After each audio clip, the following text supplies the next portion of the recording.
Hi, it's Mr. Anderson, and welcome to Biology Essentials video number 6. This is on phylogenetics, and phylogenetics is essentially the evolutionary history or the evolutionary family tree of organisms. If you look on this page, we've got a number of pictures. We've got a number of pictures of cetaceans, so a bunch of whales.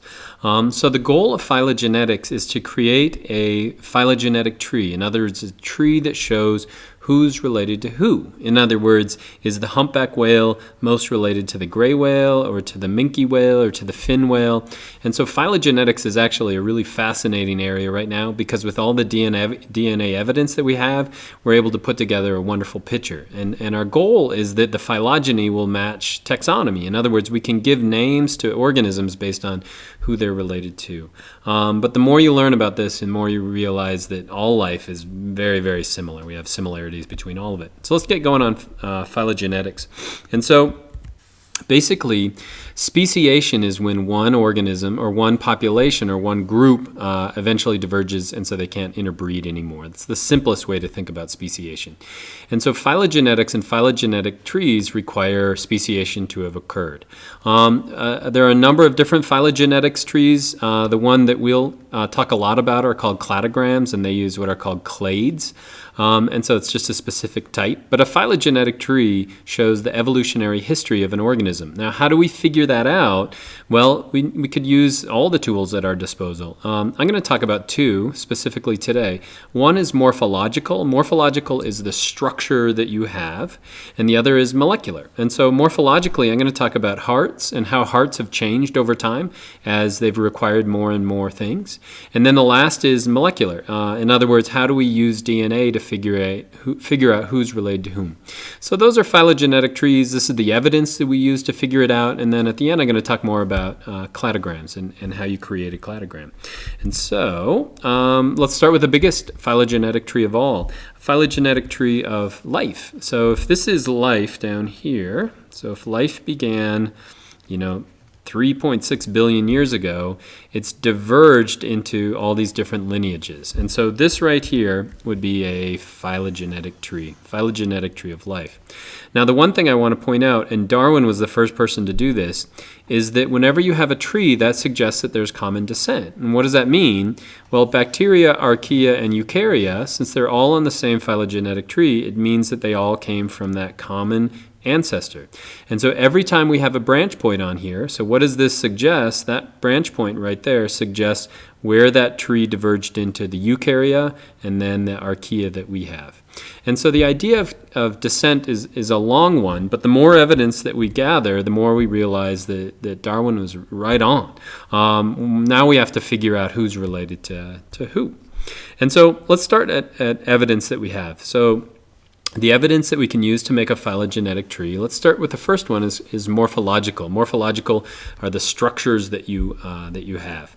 And so this is a phylogenetic tree of vertebrates. And so we've got early vertebrates, we've got time periods over on the side, but we're most interested in the mammals. We've got birds, reptiles, amphibians, fishes. And so how did scientists figure out who's related to who? Well, we can choose one characteristic and then we can trace that through time. We can look at one thing and see how it's changed over time. So a perfect example would be the heart. The heart began in fishes as a two-chambered heart. A two-chambered heart really just has one valve. In other words, the blood is going to flow in this direction, and then there's a valve that opens in this direction. So once the blood moves through it, it can't come back in. And so it's just a muscle that has a valve on the inside of it. And so what's the function of the heart? Well, in a closed circulatory system, in other words, insects don't use a closed circulatory system. Their blood just goes everywhere in through the tissues. But in a closed circulatory system in a fish, the blood, which in blue in this case just means that it's deoxygenated, is going to go through the gills, and then it's going to be oxygenated, so it's red, and then it's going to go through the body and the tissues in the body, and then it's going to drop off that oxygen, and then it comes back to the heart again. And so a two-chambered heart, a better way to think about what a two-chambered heart is it's simply a single loop. So we just have this one loop through the gills and back to the body.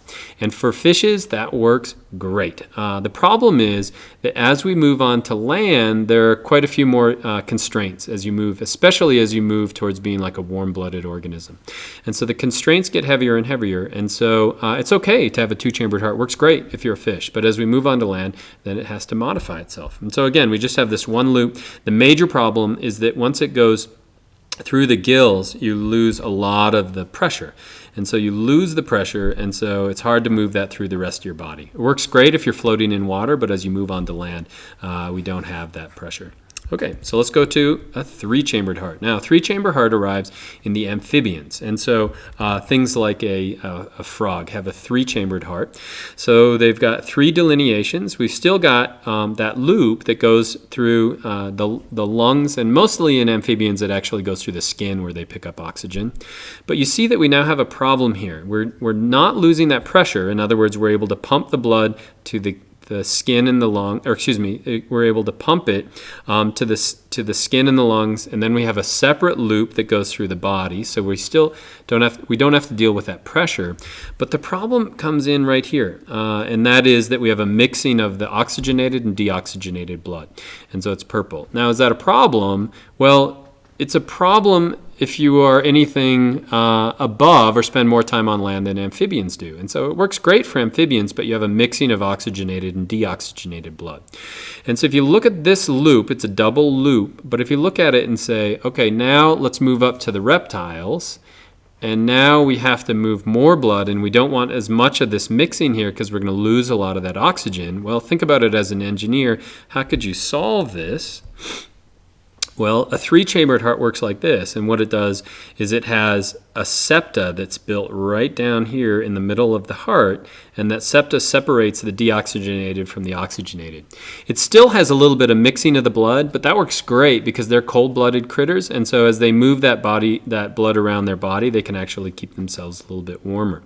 But that's a three-chambered heart, and as we move on to endothermy, as we move on to birds and mammals, that just doesn't cut it. And so we think that birds and mammals both evolved this independently, and you can see on here that birds branched off from reptiles and mammals branched off earlier from a common ancestor.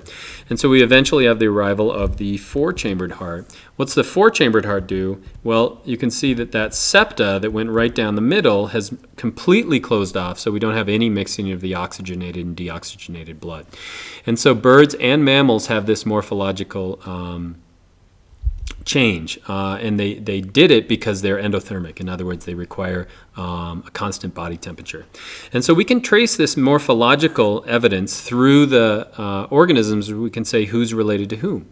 In other words, if we have a three-chambered heart that's shared by everything above here, that means that on our phylogenetic tree, we want to at least put those on the same branch.